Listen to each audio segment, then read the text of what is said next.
स्थिरैरङ्गैस्तुष्टुवागं सस्तनं व्यसेमदेवहितं यदायुः स्वस्ति न इन्द्रो वृद्धश्रवाः स्वस्ति नस्तार्क्ष्यो विश्ववेदाः स्वस्ति नो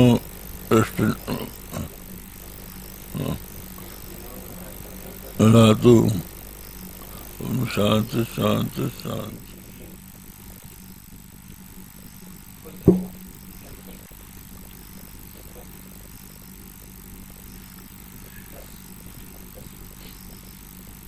हाँ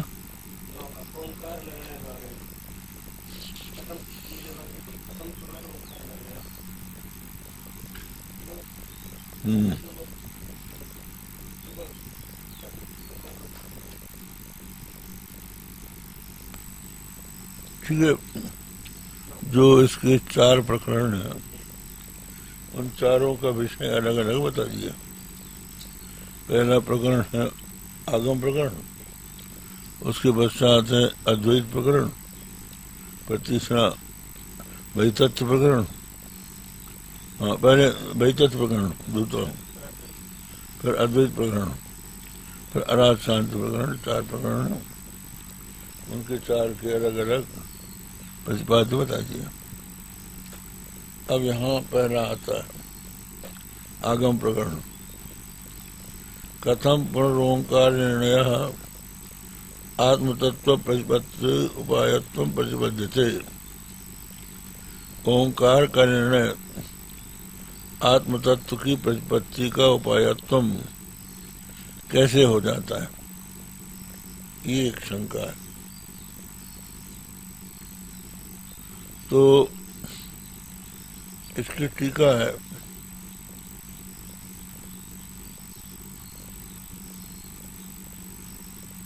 ओंकार निर्णय द्वारेण आत्म प्रतिपत्तुपाय भूतम आद्यम प्रकरणम इत्युक्तम।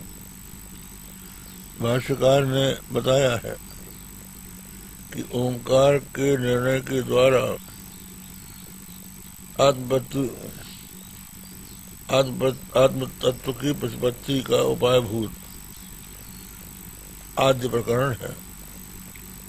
तर निर्णय से तद्हेतुत्वात्, क्योंकि ओंकार का निर्णय करने से आत्म प्रतिपत्ति होगी, उसका वो हेतु है।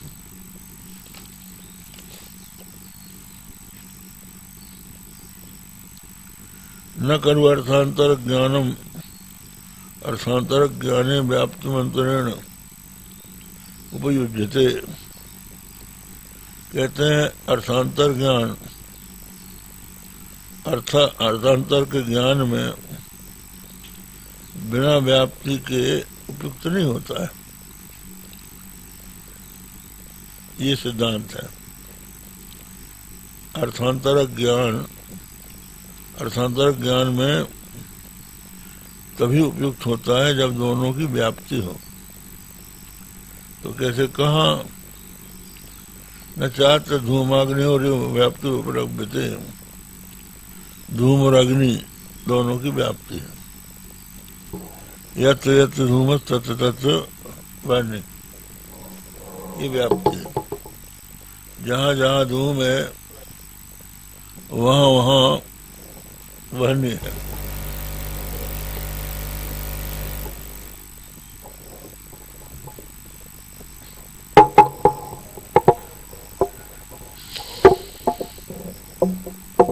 तो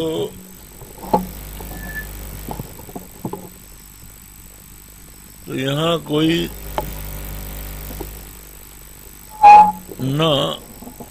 नचात्मक कार्यत्व ओंकार से युक्तम।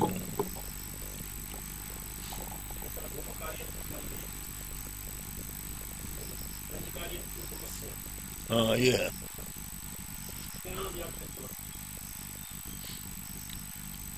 धूम अग्नि का कार्य, इसलिए धूम और अग्नि की व्याप्ति है।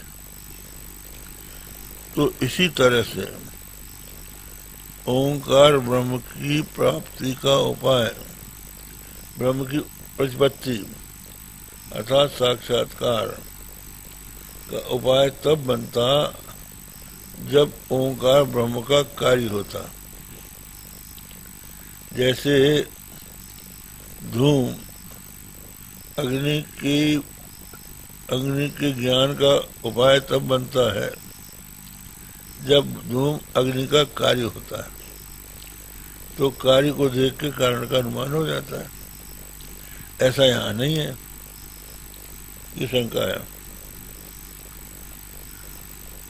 आकाशादेर अविशेषात्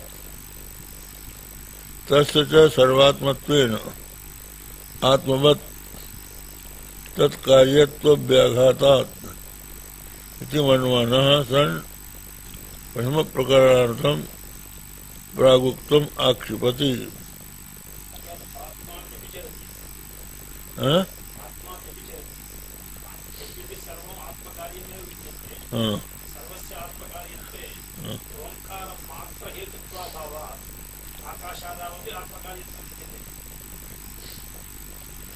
आकाशादि अविशेषात,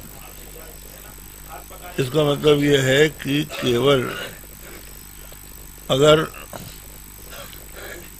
ओंकार ही आत्मा से उत्पन्न होता तो ओंकार के द्वारा व्याप्ति को लेकर ब्रह्म की प्रतिपत्ति हो जाती। लेकिन ब्रह्म से तो सभी की उत्पत्ति हुई है। आकाश आदि अविशेषात, आकाश की, वायु की, अग्नि की, जल की, पृथ्वी की, सभी की उत्पत्ति ब्रह्म से होती तो ओंकार की भी होती। तो ऐसी स्थिति में ओंकार की प्रतिपत्ति से, ओंकार के निर्णय से ब्रह्म की प्रतिपत्ति कैसे हो सकती है व्याप्त बिना? व्याप्ति तो बनी नहीं। ये कहना है इनका। तो कथमिति, कथम न वयम अनुमानावर्तम्भात ओंकार निर्णयम प्रतिपत्तुपायम अभ्युपगच्छामः येन व्याप्त भावो दोषमावहेत् किंतु श्रुति प्रामाण्यान निर्णय तद्धेतु से परिहरति। ये है, कहते हैं यहाँ जो आपने दृष्टांत दिया धूम और अग्नि का, तो व्याप्ति के द्वारा एक को देखकर दूसरे का अनुमान होता है। तो यहाँ आप आक्षेप कर रहे हैं कि ओंकार आत्मा का कार्य है, इसलिए ओंकार के निर्णय से आत्मा की प्रतिपत्ति होगी। हम ये रास्ता नहीं अपना रहे हैं। हम लोग तो ये मानते हैं कि ओंकार आत्मा के लिए प्रमाण है, श्रुति है ये। तो प्रमाण से प्रमेय की उपलब्धि होती है, ये हमारा रास्ता है, ये भगवान कहते हैं। हाँ, इसका अर्थ निकला न वयम अनुमानावर्तम्भात ओंकार निर्णयम आत्मप्रतिपत्तुपायम अभ्युपगच्छामः। अनुमान के अवस्तंभ से, माने आधार से, ओंकार के निर्णय को आत्मपत्ति का उपाय नहीं स्वीकार कर रहे हैं, जिससे व्याप्ति का अभाव दोष बन सके।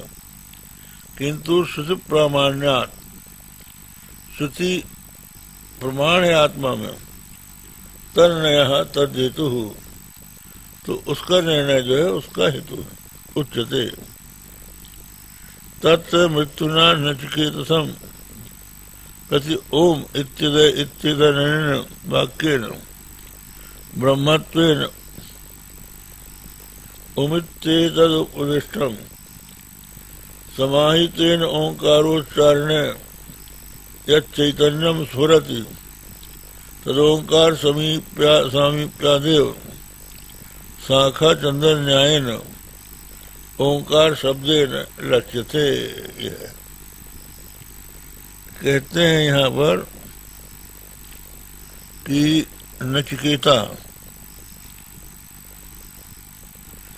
इसकी कथा है कठोपनिषद में। कथा ये है कि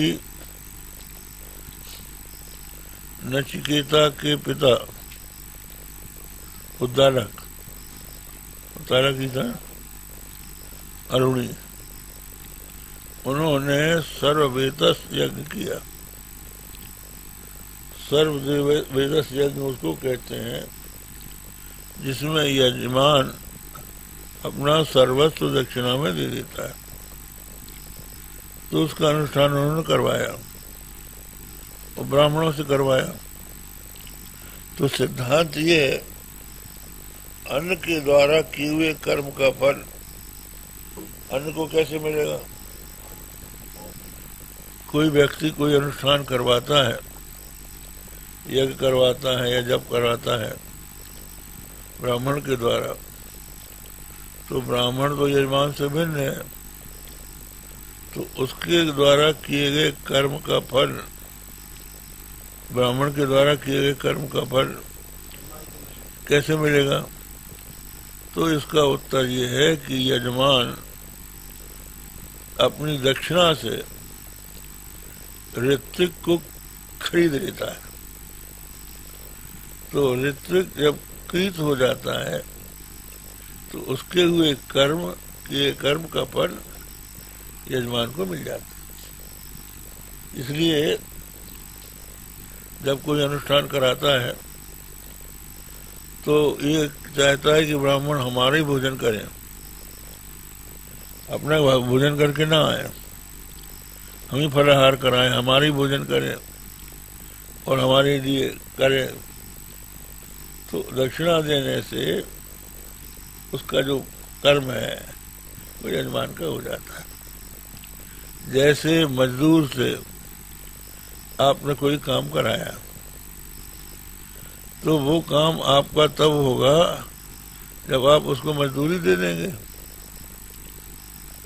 क्योंकि उसका श्रम आपने खरीद लिया। तो इसी तरह से ब्राह्मण का श्रम यजमान ने खरीद लिया। तो ये यज्ञ ऐसा है जिसमें ऋतुजों को सर्वस्व दान कर देता है यजमान। पर जब यज्ञ पूरा हो गया तो उनके मन में मोह आ गया। मोह ये आ गया कि कुछ बचा के रखो, बेटे के लिए क्या रहेगा।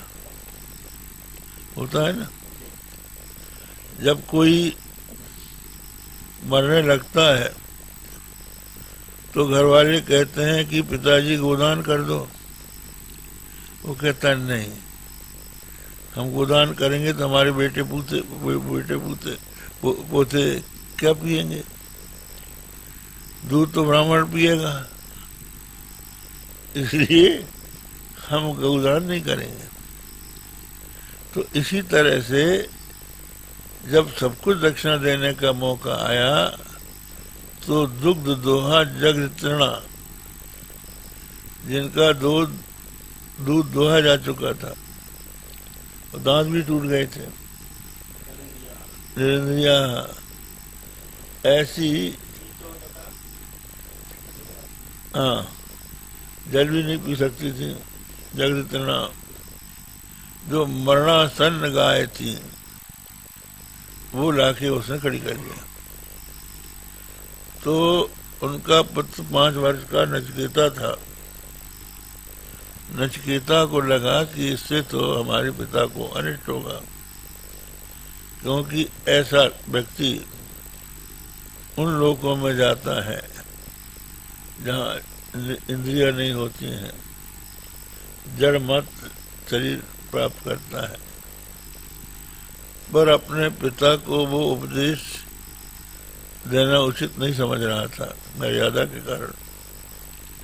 तो उसने प्रकारांतर से पूछा कि पिताजी मुझे किसको दोगे?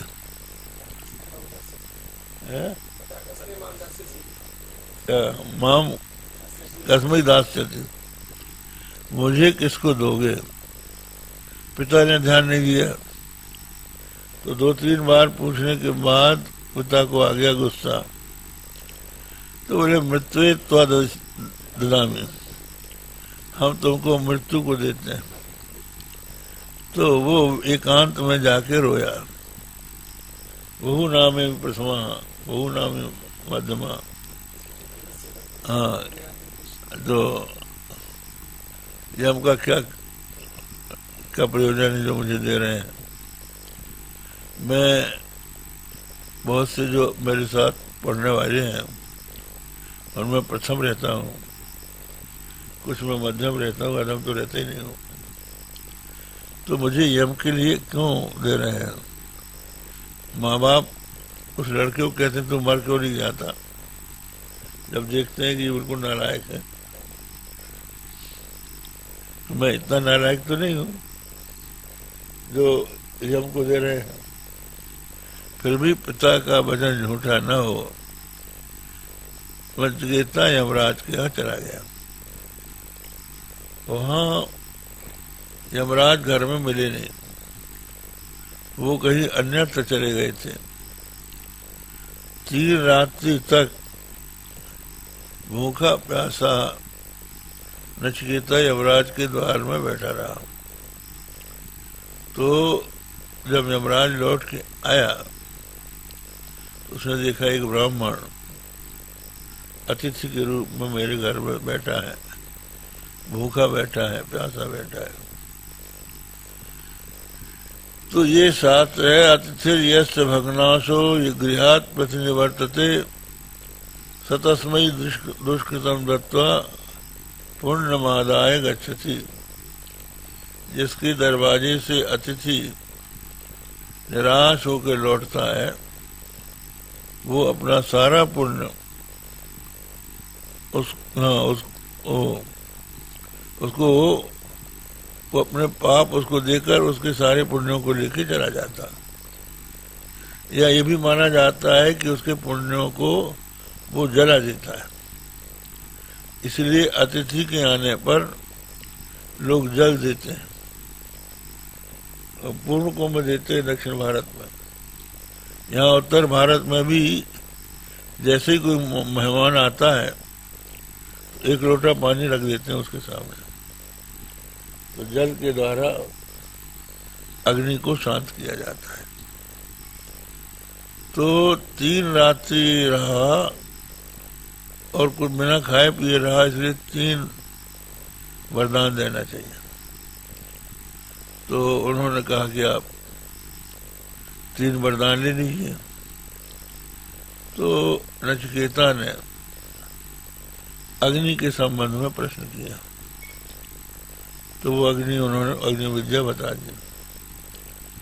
हाँ, पहले ये प्रसन्नता और लौटने का वरदान मांग लिया कि जब हम लौट के जाए तो पिता प्रसन्न मिले और ये भूल जाए।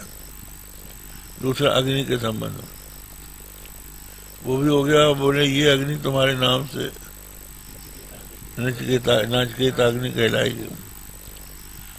अंतिम उनका तीसरा प्रश्न ये है, एवं येयम प्रेते विचिकित्सा मनुष्य अस्ति तेकी नायम अस्ति तेके एतद विद्यामनुशिष्टतयाहम वराणामेश वरस्थितिया।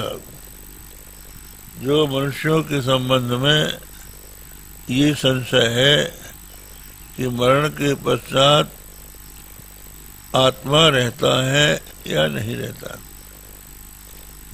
तो मैं ये जानना चाहता हूं कि वो आत्मा क्या है। यहाँ ये प्रश्न उठता है कि प्रेते मरण के पश्चात, तो यमलोक में तो मरण के पश्चात ही प्राणी जाता है, तो वो तो वहां गया ही था, इसलिए प्रश्न क्यों किया। तो ये प्रश्न अस्तित्व का नहीं है, ये आध्यात्म का है कि वस्तुतः आत्मा का स्वरूप क्या है। ये नचिकेता उनसे जानना चाहता था। तो यमराज ने कहा, देखो बड़े बड़े देवताओं के मन में भी इसको लेके संशय है। अनुरेश धर्म, ये विषय बड़ा सूक्ष्म है, इसलिए ये रमणिया ले जाओ, ये रथ ले जाओ, ये धन ले जाओ और सैकड़ों वर्ष वाले आयु पुत्र पौत्र ले जाओ और स्वयं ही जितने दिन तक जीना चाहो उतने लंबे जीवन का वरदान ले लो। मरणम मानु प्राक्षी, मरण को मत मांगो। वर्ण मान वही आत्म याथात्म। तो जब नचिकेता विचलित नहीं हुआ, सब प्रकार के प्रलोभन उसने छोड़ दिए, तो अंत में उन्होंने उसको आत्मविद्या का उपदेश दिया और ओम कहकर दिया। ओम के द्वारा उन्होंने उसका उपदेश दिया। तो ओम जो है ब्रह्म तो नहीं है, पर ओम का उच्चारण करने से जो यहाँ प्रक्रिया बताई गई है, ओम का उच्चारण करने के बाद सबके बाद हो जाने पर जो अवशिष्ट रहता है वो ब्रह्म है। शाखा चंद्र न्याय से, शाखा चंद्र न्याय ये है कि किसी को ये बताना हो कि चंद्रमा कहाँ है। एक व्रत होता है स्त्रियों का कि वो चंद्रमा देखकर ही भोजन करती है, तो बड़ी आतुरता से वो चंद्रमा देखना चाहते हैं। तो पूर्व दिशा में चंद्रमा का जब उदय होता है तो कुछ लोग बताते हैं कि देखियो इधर चंद्रमा हुआ कहाँ है, बोले शाखा के ऊपर। तो शाखा में दृष्टि डालने से चंद्रमा का दर्शन हो जाता है।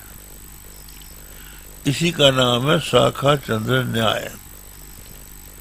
तो ओंकार का विवेचन करने से समस्त भूत भौतिक प्रपंच का बाद हो जाने पर आत्मा ही अवशिष्ट रह जाता है। तो उस आत्मा का प्रतिपत्ति का ओंकार का निर्णय उपाय है, ये कहना है। सूचक है, शाखा जैसे सूचना सूचक है उसी तरह। तो यही यहाँ पर बताया, तत्र मृत्यु न नाचिकेत संप्रति ओम इत्यनेन वाक्येन ब्रह्मत्वेन ओम इत्यदुपदिष्टम। ब्रह्म रूप से ओम का उपदेश दिया। और उसका बोलते हैं कि समाहितेन ओंकारोच्चारणे, समाहित माने एकाग्र चित्त से जब कोई ओंकार का उच्चारण करता है तो यह चैतन्यम स्फुरति, जो चैतन्य स्फुरित होता है, तत् ओंकार सामीप्यादेव, वो ओंकार के समीप होने, ओंकार के समीप से ही शाखा चंद्र न्यायेन ओंकार शब्देन लक्ष्यते, ओंकार शब्द से वो लक्षित होता है।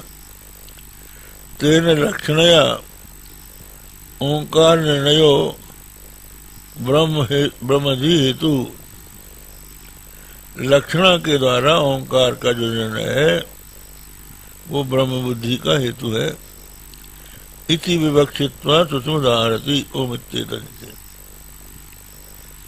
प्रतिमायाम विष्णु बुद्धिवत ओंकारो ब्रह्म बुद्ध्योपास्यमानो ब्रह्म प्रत्युपायो भवति इत्यभिप्रेत्य वाक्यांतरम पठति। जैसे प्रतिमा में ब्रह्म बुद्धि की जाती, जैसे सारग्राम में विष्णु बुद्धि किया, या और भी जो प्रतिमा है भगवान विष्णु की, तो प्रतिमा जो है विष्णु नहीं है, लेकिन वैसी बुद्धि की जाती है, आलंबन। कैसे? आलंबन के द्वारा हम जब एक पदार्थ में ब्रह्म का दर्शन करने लग जाएंगे तो सभी पदार्थों में ब्रह्म दर्शन होने लगेगा। तो हम लोग कहा करते हैं कि किस प्रकार माता अपने पुत्र को ब्रह्म की व्यापकता दिखलाती, समझाती। सवेरे उठते ही अपने बेटे को उठाती और उठाकर कहती है भगवान की किसी प्रतिमा को या फोटो को दिखाती, देखो बेटे ये भगवान है, इनको प्रणाम करो, जय जय करो। तो अपना प्रणाम करती है, उससे करवाती है। फिर नहा धोकर अपनी गोद में उसको लेकर मंदिर जाती। मंदिर में कई मंदिरों के सामने खड़ी होती है, ये भगवान है, इनको प्रणाम करो, ये भगवान है, इनको प्रणाम करो। सबको प्रणाम करती करती फिर लौट आती है।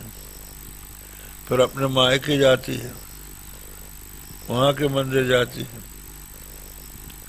वहां भी कहती है ये भगवान है। तो लड़का सोचता है घर में भगवान है, मंदिर में भगवान है, नाना के घर में भी भगवान है, अर्थात सर्वत्र भगवान है। तो ईश्वर की सर्वव्यापकता प्रतिमा के आलंबन से प्रतीत हो जाती है। उसी प्रकार ओंकार को अवलंबन मान के ब्रह्म बुद्धि से उसका जप करने से, उच्चारण करने से परमात्मा का बोध हो जाता है, शाखा चंद्र न्याय से, जैसा पहले बताया जा चुका। इसी को यहाँ बोले हैं ओम इत्येतत्, ये ओम है, एतद आलम्बनम, यही आलम्बन है।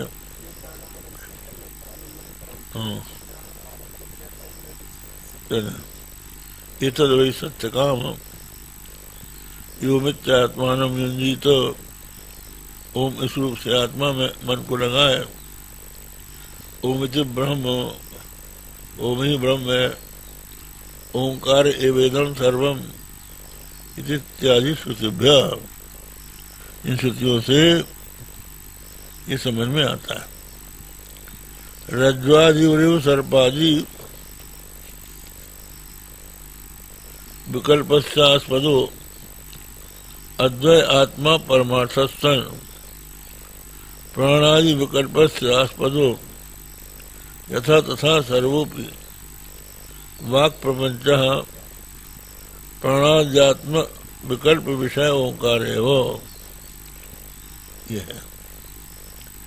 यहाँ पर सूत्र रूप में कह दिया भगवान ने कि जैसे रज्जु विकल्प से आस्पदो अद्वय आत्मा, तथा रज्जु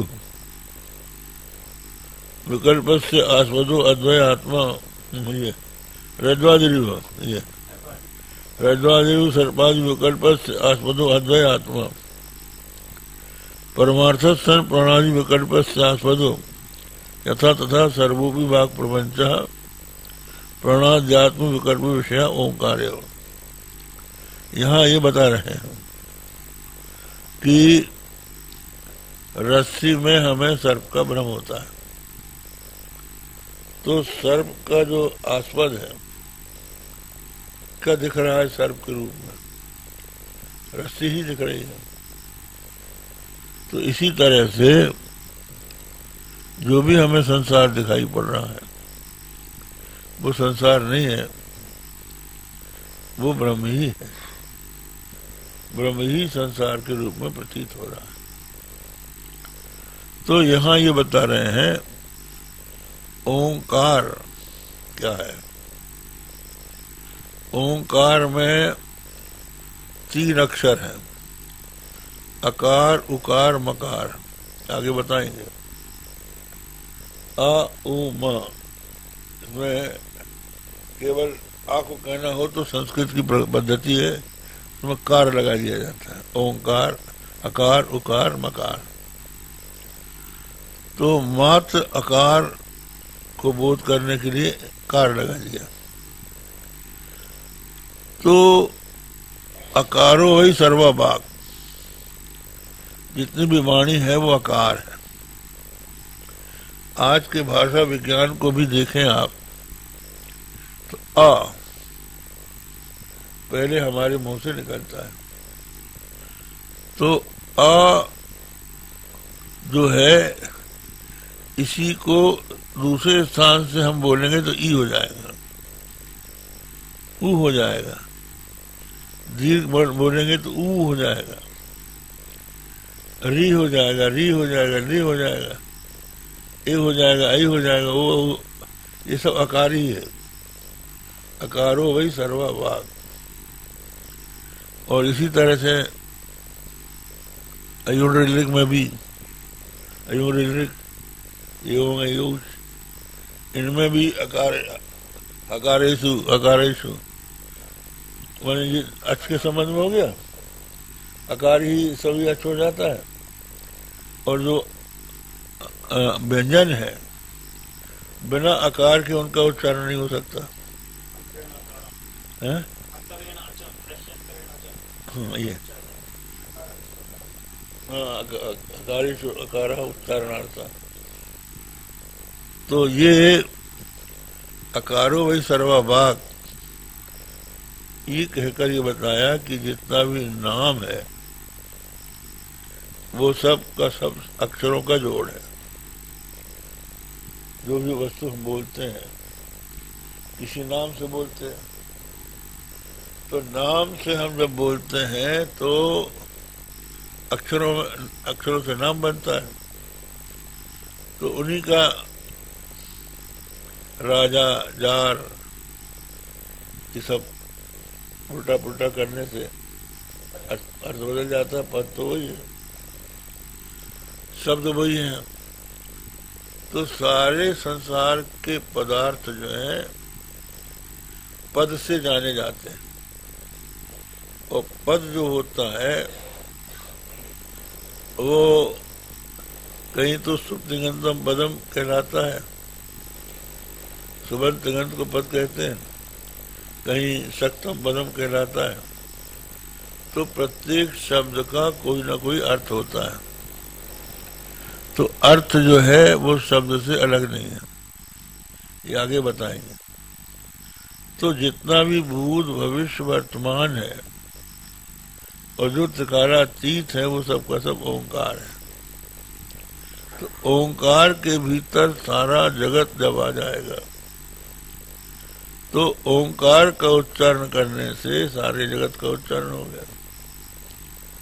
और उसका जब अंत हो जाएगा ओम करके, तो फिर जगत का बाद हो गया, सब समाप्त हो गया।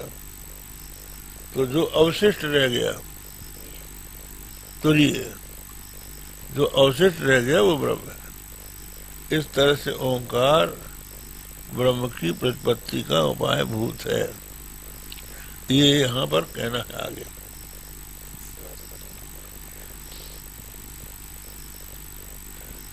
तो प्राणादि विकल्प से आस्पदो, प्राणादि विकल्प जो है जैसे रज्जु सर्प आदि विकल्प का आस्पद है, उसी तरह से आत्मा जो है परमार्थ है, प्राणादि विकल्प का आस्पद है। तो सारा भाग प्रपंच प्राणाध्यात्म विकल्प विषय ओंकार हो। प्राणाध्यात्म विकल्प का विषय है तो वो ओंकार है। सच आत्मा स्वरूप में वो, और वो अहंकार जो है आत्मा का स्वरूप है। तदविधायकत्वात्, क्योंकि वो आत्मा का अविधायक है, वाचक है। ओंकार विकार शब्दाभिधेय सर्व प्रणादि आत्म विकल्पो, ओंकार के विकार जो शब्द हैं उनका अभिधेय समस्त प्रणाली है, वो आत्मा का विकल्प है। क्यों?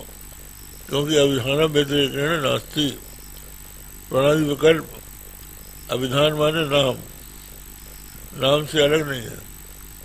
और नाम जो है वे शब्द है।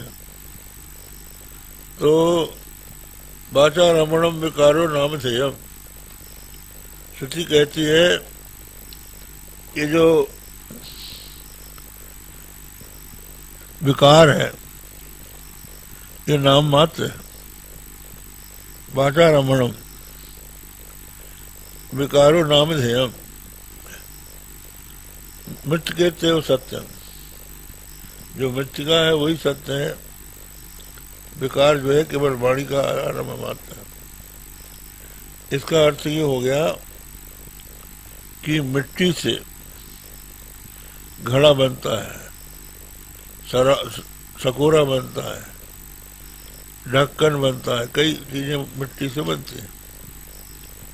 तो ये सब मृद विकार है, मिट्टी से अलग बनते हैं।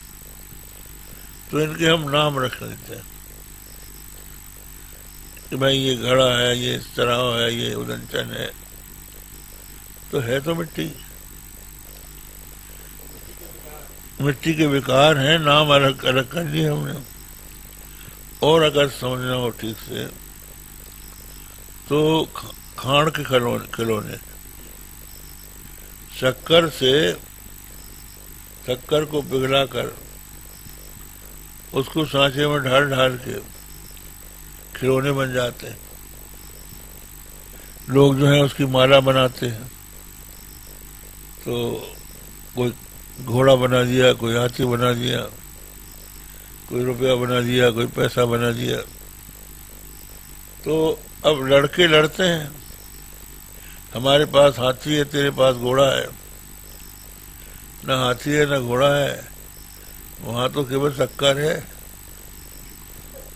शक्कर से ये सब बने हैं। तो शक्कर ही मुख्य है और हाथी घोड़ा वाचा रमणम मात्र है, नाम मात्र, तत्व केवल शक्कर। इसी तरह से संसार जो है सच्चिदानंद ब्रह्म मात्र, ये जो नाम रूप दिखते हैं ये केवल वाचा रमण मात्र है, वाचा विजय है, बस। केवल इनका आरंभ वाणी से होता है, वस्तुतः देखने पर केवल ब्रह्म ही मिलता है। तस्येदं वाचा तंत्र नाम सर्वम सितम, सब कुछ नाम रूपी दाम से सब कुछ बांधे हुए। पहले जमाने में गायनी होती थी, तो गायनी में कई बैलों को एक ही रस्सी होती थी और उसमें फंदे अलग अलग होते थे, तो उससे वो बंध जाते थे बेचारे और घूमते थे। उसी तरह से जितने भी रूप हैं ये नाम रूपी तंत्र से बंधे हुए हैं, नाम से ही जाने जाते हैं।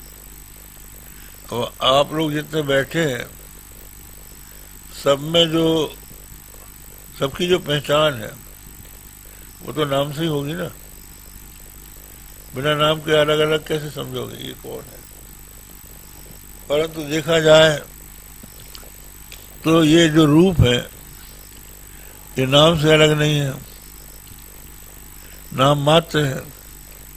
ढूंढा जाए तो ये 5 तत्व के पुतले हैं, पृथ्वी जल आकाश वायु अग्नि के पुतले हैं ये सब। और पृथ्वी जल आकाश वायु भी नाम मात्र है। तो नाम का आधार जो है ओंकार है,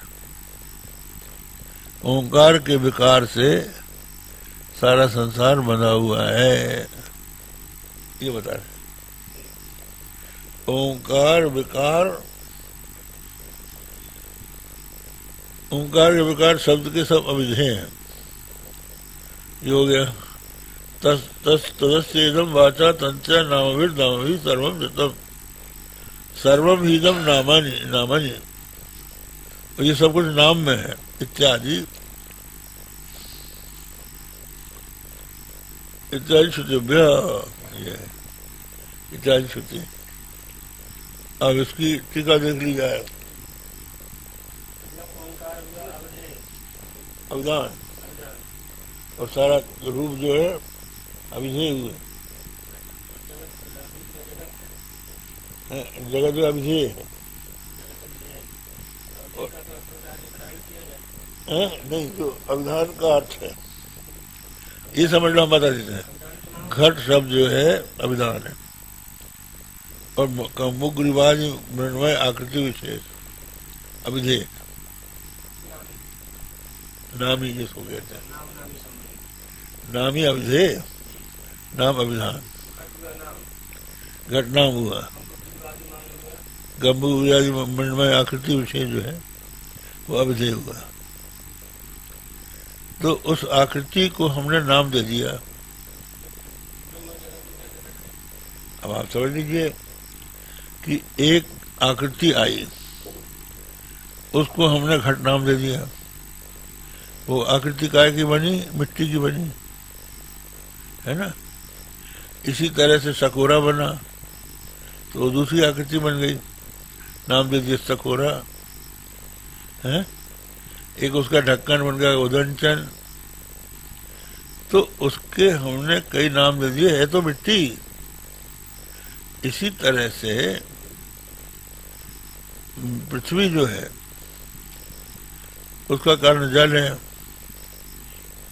जल का कारण अग्नि है, अग्नि का कारण वायु है, वायु का कारण आकाश है, आकाश का कारण आत्मा है।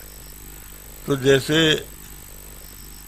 घट शराब उदंचन मृतिका मात्र है, उसी तरह से ये सारी पृथ्वी जो है जल मात्र है, जल अग्नि मात्र है, अग्नि वायु मात्र है, वायु आकाश मात्र है, और आकाश आत्मा मात्र है।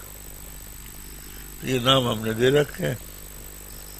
नाम को हटा के हम तत्व में जाएंगे तो वहीं पहुंच जाएंगे, ब्रह्म में पहुंच जाएंगे। ये है। अब इसकी टीका और देख ली जाए, फिर मूल विषय आ जाए।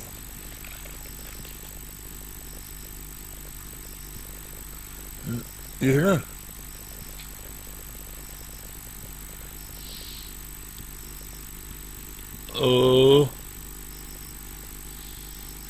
यथा रज्जु शुक्ति इत्यादि रजिष्ठान विशेषा सर्पो रजतम विशेष सर्प रजतम इत्यादि विकल्प से आस्पदो अभ्युगता तथा आत्मा अद्वैत्वान मिथ्यात्व हितभावात् परमार्थ सत्स्वभावो बक्षमाण प्राणादि विकल्प से आस्पदो अभ्युपगम्यते। टीका है ना, जैसे रज्जु और सुक्ति, रज्जु सुक्ति जो है अधिष्ठान विशेष है। ये अधिष्ठान विशेष ही सर्प और रजत के रूप से विकल्प का विषय बनते हैं। तो उसी तरह से आत्मा अद्वय है, परंतु अद्वैत्वान मिथ्यात्व भावात् परमार्थ सत्स्वभाव, तो अद्वय है और अद्वैत्वान मिथ्यात्व हेतु भावात्, मिथ्यात्व का हेतु आत्मा में है नहीं, इसलिए परमार्थ सत्स्वभाव है। वक्षमाण प्राणादि विकल्प से आस्पद है। जैसे कि रज्जु और सर्प, ये सर्प और रजत का आस्पद रज्जु और सुक्तिका है, उसी तरह से प्राणादि जो विकल्प है माने संसार, उसका आस्पद आत्मा है।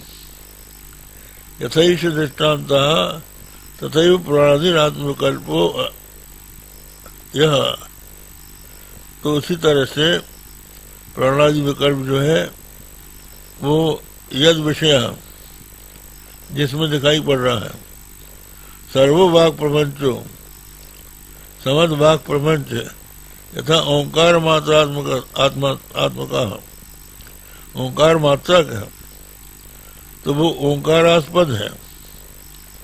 न जगत ओंकार से अनुगम कहते हैं कि जगत में ओंकार का अनुगम है ऐसा नहीं है, ओंकार का अनुगम है। ओंकारेण सर्वभाग संतृष्णा इति श्रुते अतो युक्तम ओंकार से सर्वास्पदत्वम। ऐसा है कि जो कार्य होता है उसमें कारण अनुगत होता है, ये नियम है। तो जगत जो है प्रणादि विकल्प है, प्राण है आदि जिसमें, वो सब आ गया नाम रूपात्मक समस्त जगत। इसमें ओंकार इसका कारण है, ये कह रहे हैं। तो कहते हैं कि ओंकार का अनुगम होना चाहिए जगत में। तो अनुगम कैसे होगा? इस तरह से हो रहा है कि हम किसी भी जगत की वस्तु को उसके नाम से जानते हैं, नाम से अलग करके किसी वस्तु को नहीं जानते। तो जो नाम है वो वर्णात्मक है, तो वर्णात्मक होने के कारण ओंकार समस्त वर्णों का मूल आकार वाला है। तो इसलिए आकार की अनुवृत्ति समस्त नामों में है ओंकार की, और अनुवृत्ति होने के कारण वो सबका कारण है, ये बताया। ठीक समझ में आया ना? तो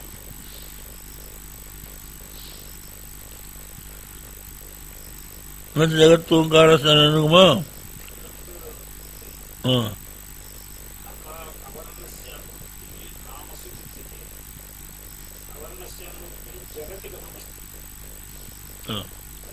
जगत ही अनुवृत्ति एवं वर्तते कि जगत क्या है? प्राणादि विकल्प। तो प्राणादि विकल्प जो है वो नाम मात्र है, ये श्रुति कहती है, और नाम जो है अक्षरों का समूह नहीं जानते। नाम से विकारो नाम दे, वाचारमणो राजारमण विकारो नाम दे मृत्यु के तेव सत्यम। तो ये जगह जो है सत्य नहीं है, नाम मात्र है। ये अब इसी को हाँ हाँ हाँ नाम है, नाम के अतिरिक्त और आप जगत को बता ही नहीं सकते, बड़ा बात है। अब इसी को स्पष्ट करेंगे आगे, वो उसका प्रतिपादन की प्रक्रिया है उनकी। तो ये बतला रहे हैं, पहले अभिधान अभिधेय की एकता बताएंगे। अभिधान अभिधेय की एकता बता के अभिधान मात्र अवशिष्ट रह जाएगा, और अभिधान में 3 रूप देंगे, अकार उकार मकार। तो अकार का अर्थ विराट, उकार का अर्थ हिरण्यगर्भ, और मकार का अर्थ अव्याकृत समष्टि में, और व्यष्टि में अकार का अर्थ है विश्व, और उकार का अर्थ है तेजस, और व्यष्टि में मकार का विराग। तो विश्व जो है विराट से अभिन्न है, और तेजस से अभिन्न है, और प्राज्ञ ईश्वर से अभिन्न है। अब जो विराट हिरण्यगर्भ और अव्याकृत, तो ये ओंकार के 3 पाद हैं, अकार उकार मकार। तो विराट को हम आ कहेंगे, और हिरण्यगर्भ को हम ऊ कहेंगे, और अव्याकृत को या ईश्वर को हम माँ कहेंगे। तो आ उ माँ, इसके भीतर विराट, हिरण्यगर्भ और अव्याकृत आ गए, माने सारा जगत आ गया। अब आकार का हमने विलय कर दिया उकार में, उकार का अर्थ कर दिया मकार में, और मकार का विलय कर दो अब अर्धमात्रा में, तो जो अवशिष्ट रह गया वो ब्रह्म है। इस तरह से ओंकार आत्म प्रतिपत्ति का उपाय है, ये आगे बताएंगे। तो हो गया। ननु अर्थ जाता से आत्मा आत्मास्पदत्वाद ओंकारास्पदत्वाद वाक् प्रपंच से प्राप्तम अस्मद्वयात्मम इति नेत्याह। तो ये कह रहे हैं कि जैसे सर्प का आस्पद रज्जु है, और जैसे रजत का आस्पद सुक्तिका है, वैसे ही जगत का आस्पद आत्मा भी माना जाता है, और आप ओंकार को भी जगत का आस्पद कह रहे हैं। तो दो हो गए, जबकि एक ही होना चाहिए, दो हो गए। तो ये कहते हैं ननु अर्थ जातस्य आत्मास्पदत्वात् और ओंकारास्पदत्वाच्च वाक् प्रपंचस्य प्राप्तम आस्पदद्वयम्, दो आस्पद हो गए। इति न इत्याह, ऐसा नहीं। क्यों नहीं है? आत्मवाचकत्व भी नास्तोंकारस्य आत्ममात्रत्वम् तद्वाचकस्य तन्मात्रत्वमिति व्याप्त भावात्। आत्मवाचकत्व भी नास्ति ओंकारस्य आत्ममात्रत्वम् तद्वाचकस्य तन्मात्रत्वात् तन्मात्रत्वमिति व्याप्त भावात्। कहते हैं कि आत्मा का वाचक होने पर भी ओंकार आत्ममात्र नहीं है, क्योंकि तद्वाचकस्य नचेति, हाँ ठीक, तन्मात्रत्वमिति व्याप्त भावात्। तो ये बतला रहे हैं कि पहले ये बताया कि आस्पद द्वयम हो गए, दो आस्पद। आत्मा भी प्राणादि विकल्प का आस्पद है, और ओंकार भी आत्मा प्राणादि विकल्प का आस्पद, दो हो गए। तो बोले नहीं, एक ही है, तो वो आत्मा का स्वरूप ही है। तो पूर्व पक्षी कहता है कि आत्मस्वरूप नहीं है, क्योंकि ओंकार वाचक है और ब्रह्म उसका वाच्य है। तो वाच्य वाचक की व्याप्ति नहीं है, दोनों पृथक पृथक होते हैं, इसलिए आस्पदद्वय बनेगा, ये शंका बनी रही। तो उसके लिए बताया प्राणी आत्मकल्प से अभिधान व्यतिरिक दर्शनात् इत्याशंका है। ओंकारेति, ओंकार विकार शब्दादिश्च सर्व प्रणादि विकल्प प्रणादिरात्म विकल्प विधान व्यतिरेक नास्ति। तो यहाँ पर ये बताया तस्य विकार सर्वभाग विशेष अकारो वही सर्वाभाग इति श्रुते ओंकारस्य च तत्प्रधानत्वात् तेन प्रणादि शब्देन वाच्यः प्रणादिरात्म विकल्प सर्वस्वाभिधान व्यतिरेक नास्ति तच्चाभिधानम प्रणादि शब्द विशेषात्मकम ओंकार विकार भूतम ओंकारातिरेकेण न संभवति तोंकार मात्रम सर्वमिति निश्चयते। आत्मनो भी तद्वाच्यस्य तन्मात्रत्वाभिधानात् इत्यर्थः शब्दातिरिक्तार्थाभावे शब्दस्य अर्थवाचकत्वानुपत्तेः एकत्र विषय विषयित्वाभियोगात् निर्विकल्पम् सर्वात्म वस्तु वाच्यवाचक विभाग शून्यम परिवस्थिति तविपरीत कार्य से वस्तु तो असत्य प्रमाण वासनापन। आगे की बात कही, ये बताया कि ओंकार जो है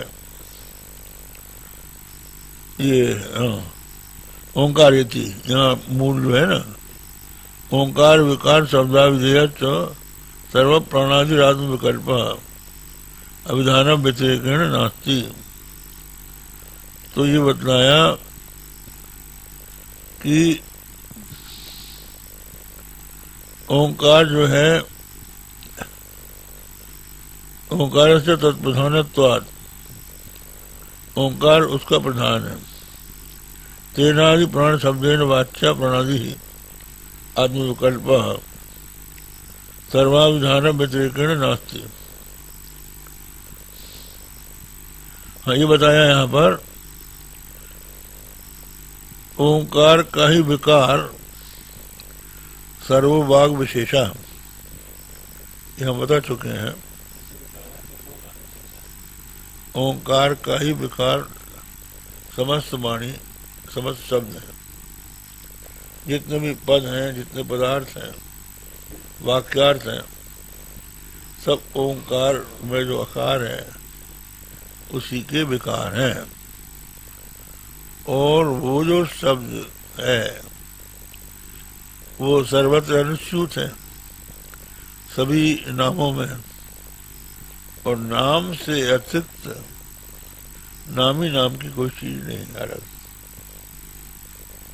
इसलिए सब ओंकार मात्र है। तो आत्मा भी ओंकार मात्र है, ये कह रहा है। इसलिए ओंकार ही सब कुछ है, ये कहना है। कार्य से सर्वस्व मिथ्यात्व भी कथम ओंकार निर्णय से ब्रह्म परिवर्तन संजीवता तजम विकार जातमस ब्रह्मण संबंधी वाचा सामान्य रूपया तंत्र प्रसारित तुल्य बद्धम व्याप्तम इत्यर्थ। शब्द सामान्य अर्थ सामान्य से व्याप्ता भी कथम अर्थ विशेष शब्द विशेष शब्द शंका नाम भी शब्द विषय नाम भी नाम स्थानीय विशेष रूपम कभी अर्जातम व्याप्तम वक्तव्यम न्याय से तुल्यता तुमर्थम समर्थ्य सर्वमिदं सर्वम सामान्य विशेषात्मकम।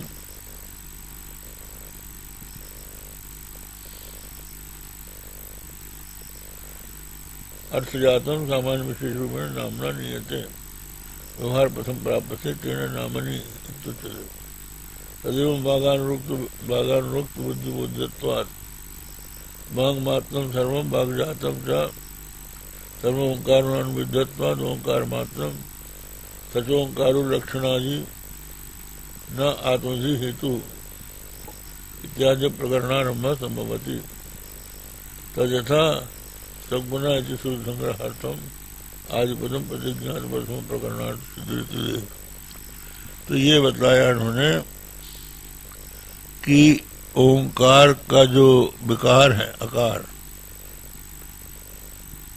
आकार ही सब नाम का जितने नाम है आकार के विकार, और नाम से अतिरिक्त करके नामी को जाना नहीं जा सकता, सब नाम मात्र है। इसलिए जब सब नाम मात्र हैं और नाम ओंकार में समाहित है, इसलिए सब कुछ ओंकार ही है। अतएव उसके निर्णय से आत्मा का निर्णय हो जाएगा, ये सार निकाल के बोले। इसलिए इस ग्रंथ का प्रारंभ उचित है, ठीक है। तदनुसार संकुना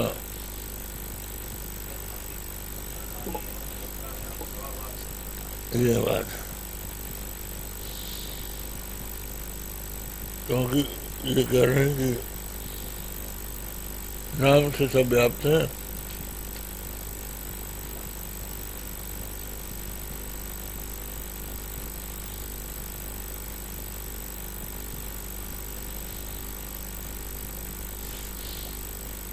अब ये आगे है श्रुति आ जाती।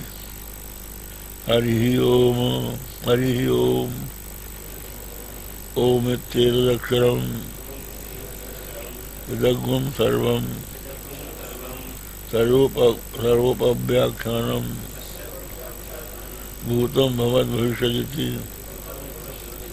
सर्वम् ओंकार एव यच्चान्यत्र कालातीतं तदप्योंकार एव। ओम इत्येतदक्षरम् इदं सर्वम्, ओम इस प्रकार का जो अक्षर है वही सब कुछ। एकदम अर्थ जातम अविधेय भूतम, जो अर्थ जात अविधेय भूत है। तस्य भी अभिधाना व्यतिरेकेण, अभिधाना अव्यतिरेकात, अभिधान से अर्थ जो है अव्यतिरिक्त है, भिन्न नहीं है। अभिधान सच्चा ओंकार व्यतिरिकात, ओंकारा व्यतिरिकात, अभिधान जो है ओंकार से अव्यतिरिक्त है, इसलिए वही सब कुछ है। क्यों, क्या शब्द है? कब कैसे शब्द बनता है? हाँ,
हाँ ठीक है।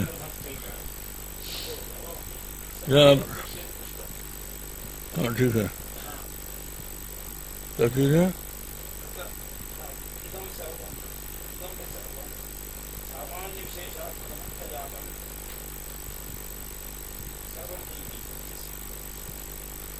ठीक है, अब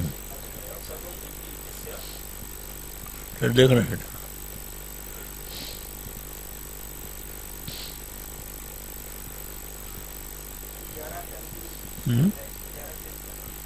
अभी इसका अंतिम लाइन अगले। अच्छा, इदम ही सर्वम सामान्य विशेषात्मकम अर्थजातम शिशुरूपेण नामना नीयते तेन नामनी इत्युच्यते।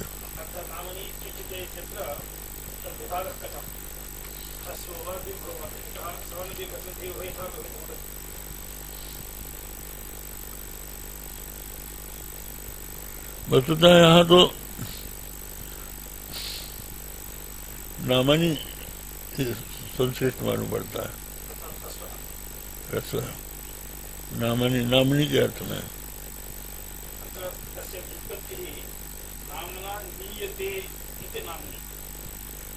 विपत्ति वर्त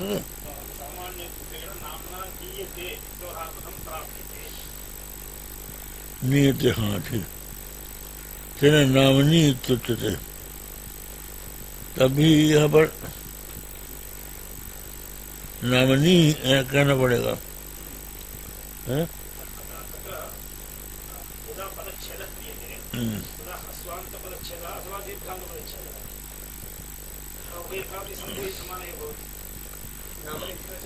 हैं?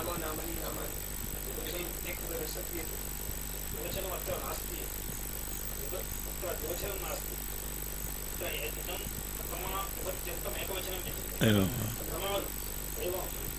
ग्रामणी ही यथा भवति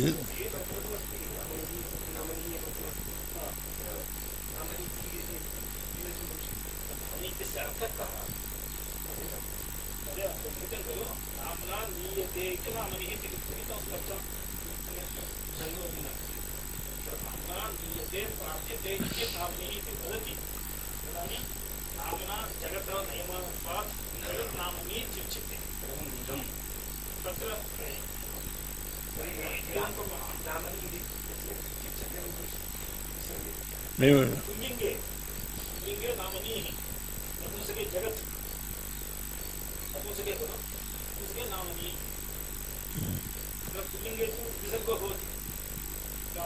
नपुंसक लिंगे नमनि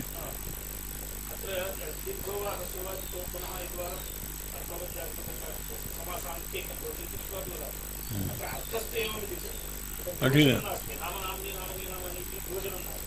ठीक है देख लीजिए।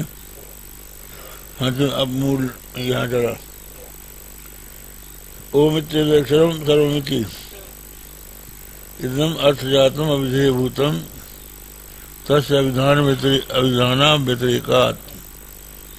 जो भी अर्थजात है अविधेयभूत वो अभिधान से अव्यतिरिक्त है।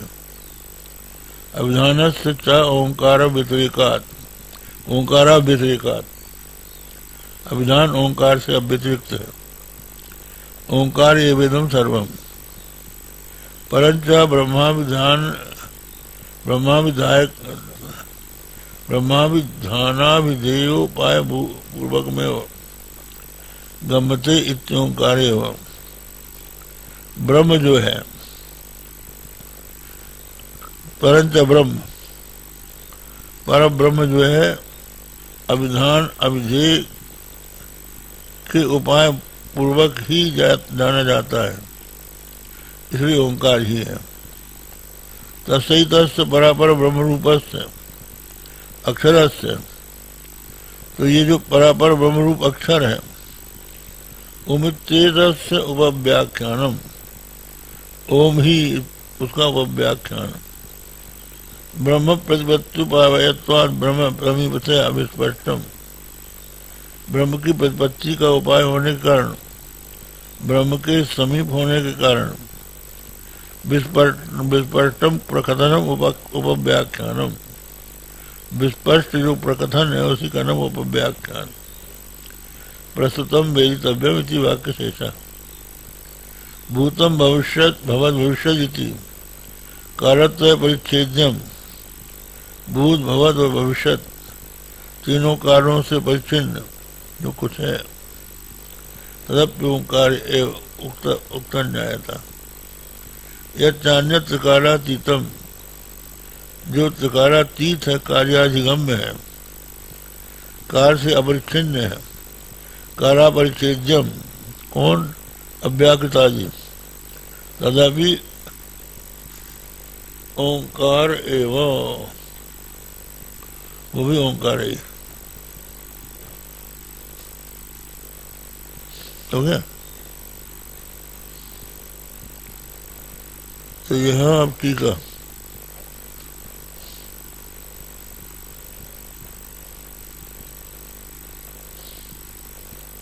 यहाँ है ना।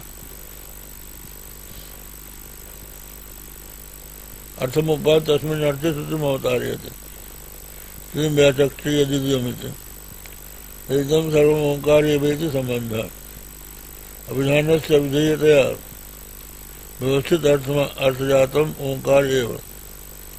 अभिधान जो है अविधेयतया व्यवस्थित है। अभिधान ही अविधेयतया व्यवस्थित है इसलिए अर्थजात ओंकार ही है। इस पर हेतु बताया तस्येति तथा पृथक अभिधान भेदा तथास्यति। तो भी पृथक अभिधान का भेद तो रहेगा। नेति अभिधानस्येति वाच्यम वाचकंच सर्वम ओंकार मात्रम इत्यभ्युपगमे भी परम ब्रह्म प्रसिद्धेव थास्यति इत्याशंका परम चेत। वाच्य और वाचक सब कुछ ओंकार मात्र है, इस बात को मान भी लिया जाए तो भी परब्रह्म तो पृथक ही रहता है। इस आशंका से कहा परंच ब्रह्म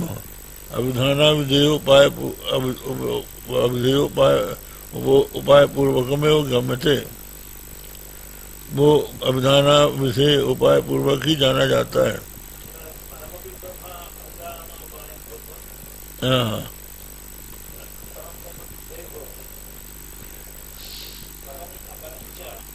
हाँ जी, ओंकार है वो।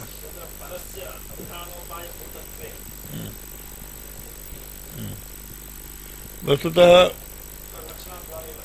रखना द्वारा भविष्य। हाँ जी,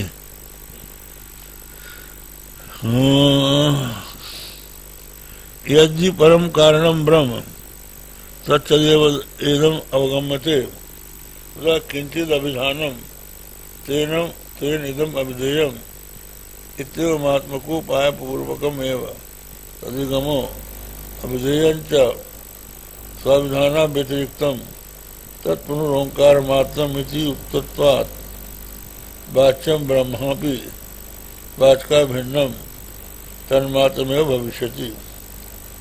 यत्र तु कार्यकारणातीते चिन्मात्रे वाच्यवाचक विभागे व्यावर्तते। अच्छा, ये भी कहा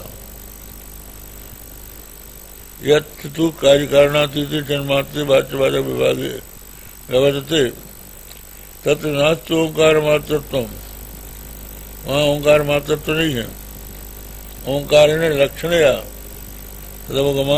तदवगमांगीकारात्, लक्षण के द्वारा उसको अंगीकार किया।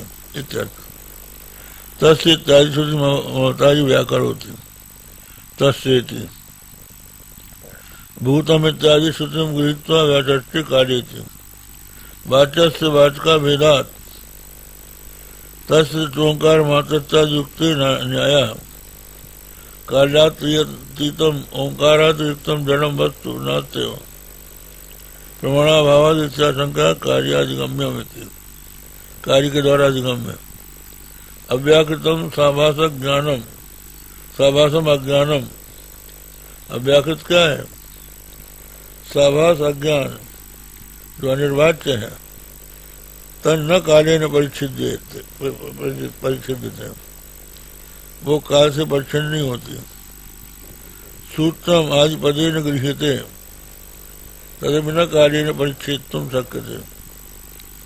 सूत्रम, सूत्रम क्या है?